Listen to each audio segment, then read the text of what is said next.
Investiture of the Gods, Chapter 68. The source itself, it really jumps right in. It opens with this incredible poem that frames the entire war. It's not just conquest. It's presented as, a moral act ordained by heaven itself. And the language is almost shockingly high-minded, isn't it? It uses this phrase, 修养方子, which refers to principled refusal, like Boi and Shuki who starved rather than served the zoo. Exactly. It's extraordinary. So the poem uses the integrity of people who opposed the zoo to somehow justify the zoo campaign itself. It's a brilliant rhetorical move, really. It argues this war is about establishing gang chaining, the core moral standards, the basic relationships that hold society together. Right. The idea is, if you lose everything. But if you win, you achieve lasting fame, righteousness. An honorable person naturally attains honor, as it says. Give the whole thing a cosmic weight. Which leads us directly into those unavoidable prophecies you mentioned. Right, the unavoidable prophecy. This creates such dramatic tension, you know? The spiritual masters, they know the fates of their disciples joining the campaign, but they can't just spell it out. No, they can't. It would break the rules, maybe alter destiny in the wrong way.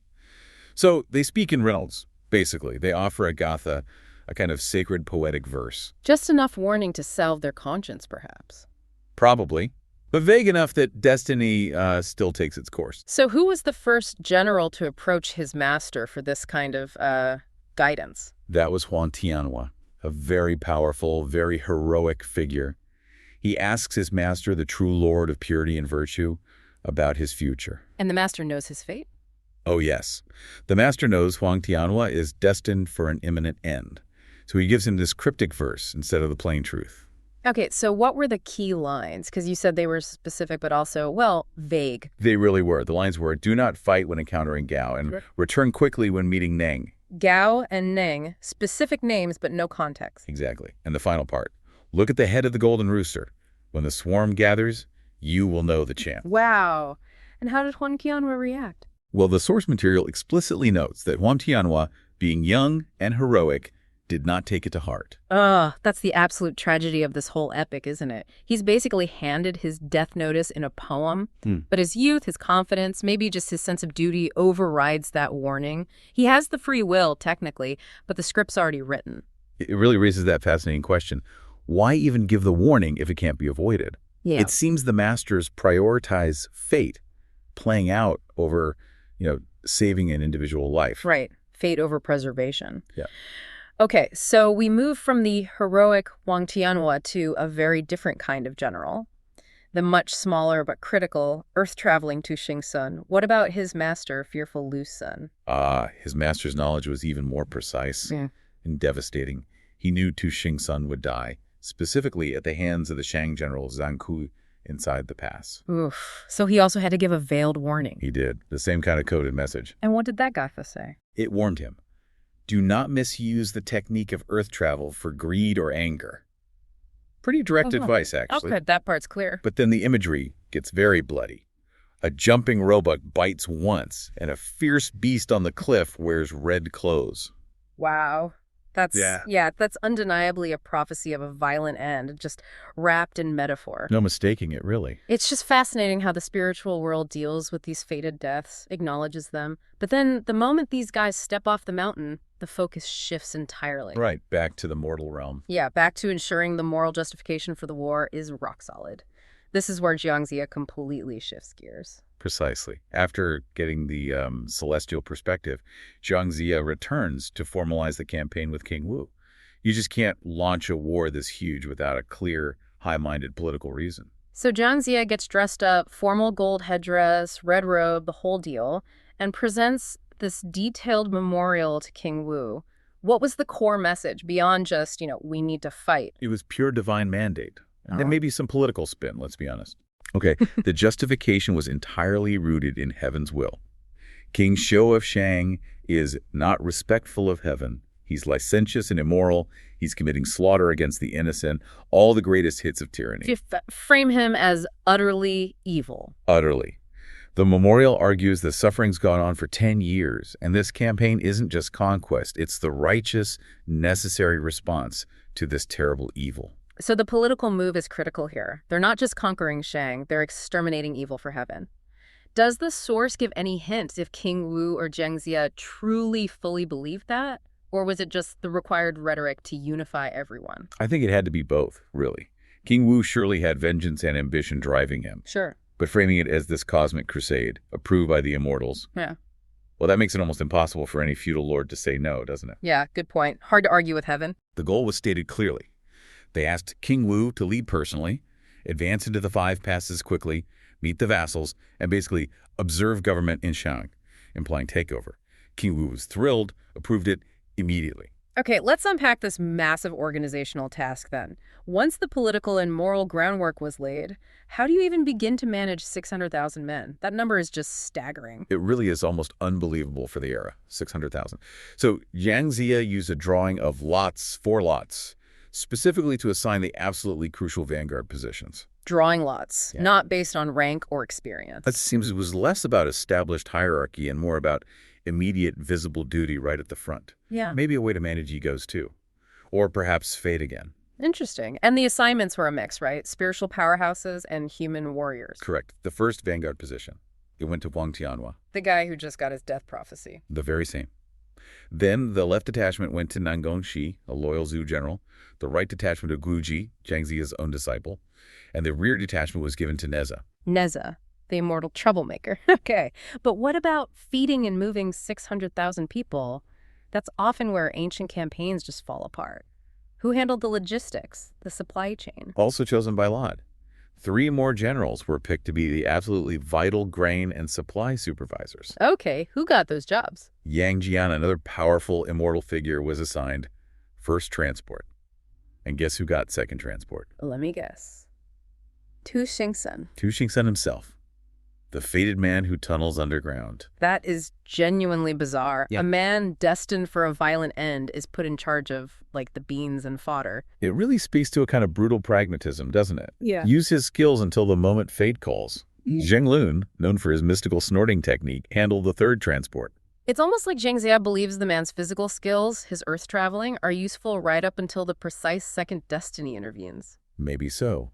And you have to look at the sheer complexity of the roster they were drawing from. It wasn't just Z loyalists. Right, we're talking about the full might of generals loyal to Huang Feihu's clan who defected from Shang. Exactly. Plus the renowned 4 sages and 8 heroes of Zhu.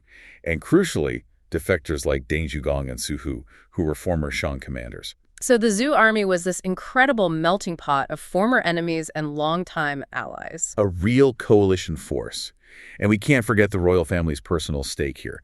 The source notes, King Wen originally had 99 sons, plus Lei Zhenzi making 100. 100 sons. But here's the grim part. It specifies that of his 36 warrior sons who were actively fighting for the Zhu cause, 16 had already been killed in previous campaigns against the Shang. Slight pause. Wow. 16 sons already lost. Yeah. That really puts King Wu's motivation into perspective, doesn't it? Absolutely. It's not just politics, it's deeply personal, almost dynastic revenge. This campaign is his final all-in gamble. And given those incredibly high stakes, Jiang Ziya knew that just having famous generals in huge numbers wasn't enough. The army needed tactical precision. Discipline. Which brings us to that crucial test of discipline you mentioned. Right. Jiang Ziya introduces something like a dozen complex military formations, these arrays, drawn from the ancient military texts, 6 strategies, the Lu Tao. These weren't just simple lines of soldiers, right? We're talking complex stuff like the 9 palaces, 8 trigrams array. Exactly. Highly intricate maneuvers. He needed to see if these disparate generals in this enormous army could actually operate as a single flexible unit under pressure. So how did he test them? He tasked 3 very senior, very experienced generals, Wang Feihu, Deng Zhugong, and Hong Jin, with a specific drill.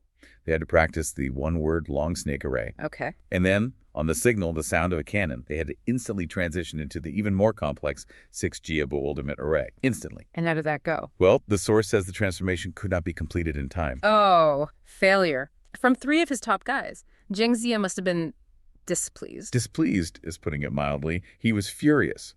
He immediately summoned all 3 and reprimanded them harshly. What was his main point? Just do better. No, it was deeper than that. It wasn't just about tactical failure. He framed it as an ethical failure, negligence. He stressed that since the Eastern expedition faced a great enemy, failure due to poor training would be a disgrace to the commanding officer. Shifting the blame upwards Yes. to himself, ultimately. Smart. Very smart. He demanded they practice day and night until they got it right. So was he testing the formation itself, or was he really testing their seriousness, their commitment, maybe even testing if they could defy destiny through sheer effort? That's the core tension, isn't it? It really crystallizes it. You have these prophecies hanging over them, but the general still has to drill the army relentlessly as if effort is all that matters. Ziya operates entirely in the realm of human effort, it seems. Destiny might decide a general's end, but discipline, he believes, dictates the army's success. He's the ultimate pragmatist. Okay, so the structure's firming up, the discipline is being tested. What were the final administrative steps before this massive force could actually march? All right, the final logistical and political checks. King Wu needed to know who would run the state while he was away leading the army. A crucial question. Who did Ziya recommend? For internal affairs, managing the state domestically, he recommended Grandmaster Shang, someone trustworthy, stable. Makes sense. And for military matters back home, external affairs? That responsibility went to Elder General Huang, described as experienced, seasoned, capable of handling the state's heavy duties while the main force was gone. King Wu was apparently very satisfied with these choices. Okay, state secured. Did King Wu need any other blessings? Yes, he sought the blessing of the Grand Dowager, Taiji.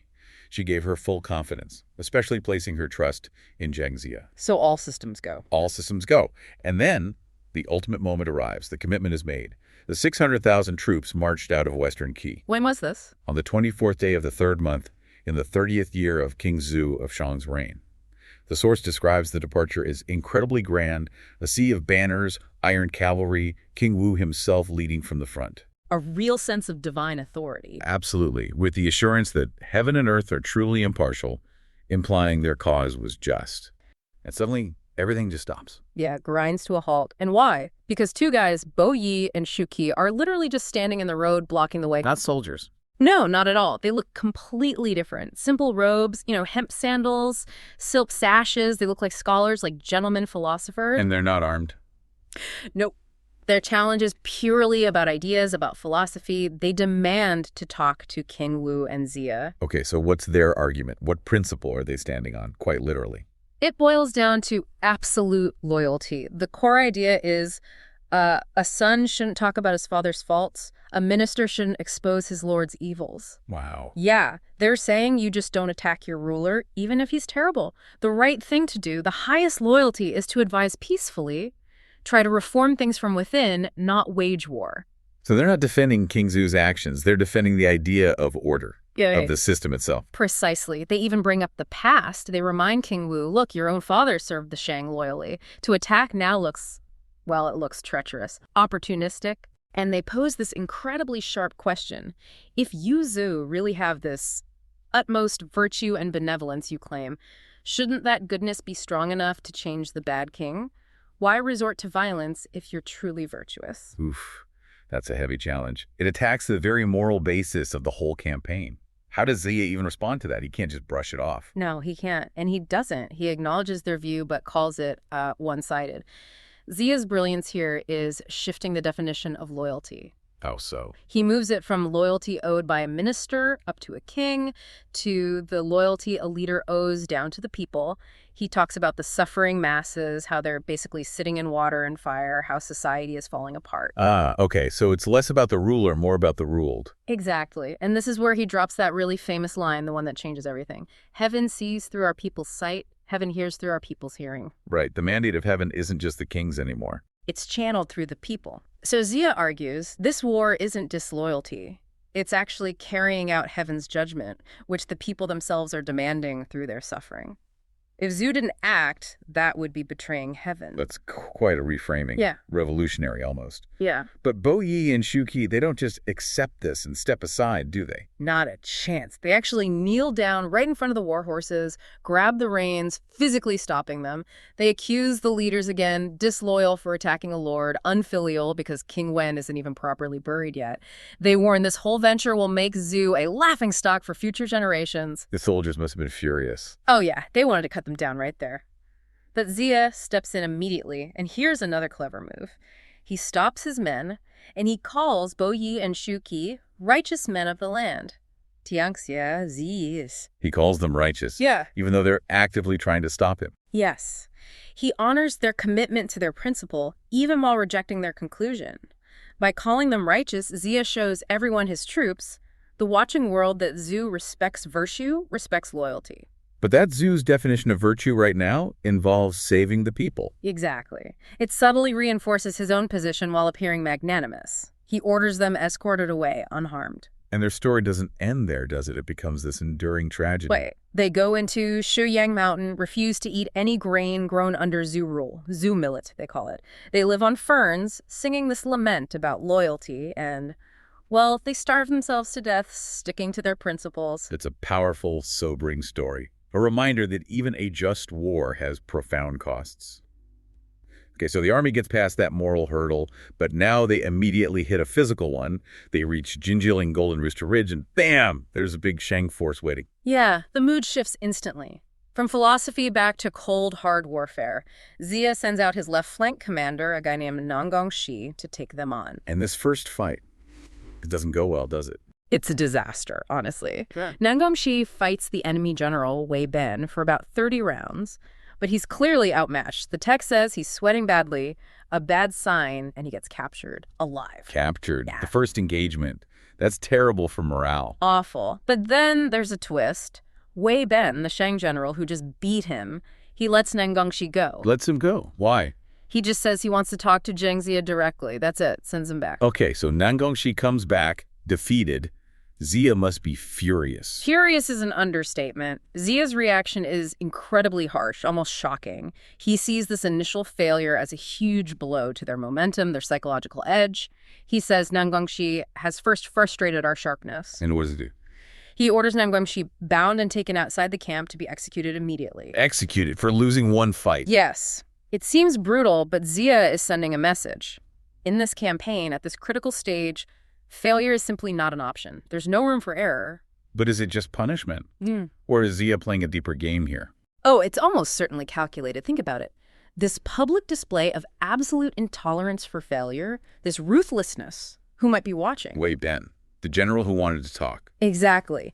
Just as they're about to execute Nangongxi, Wei Ben shouts from outside the gates, "Hold the sword!" He says he has secret matters to discuss. So Ziya lets him in. Oh, he does more than that.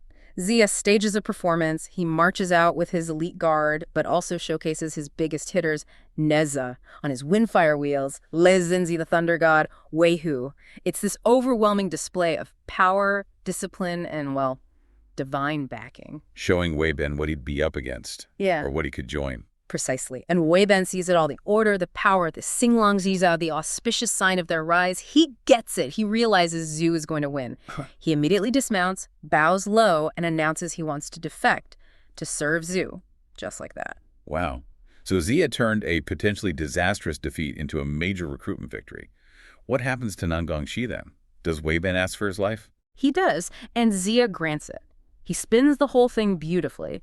He says Wei Ben's surrender turns the initial bad situation into an overall auspicious sign, Xiong Haoji, first ominous, then lucky. Clever.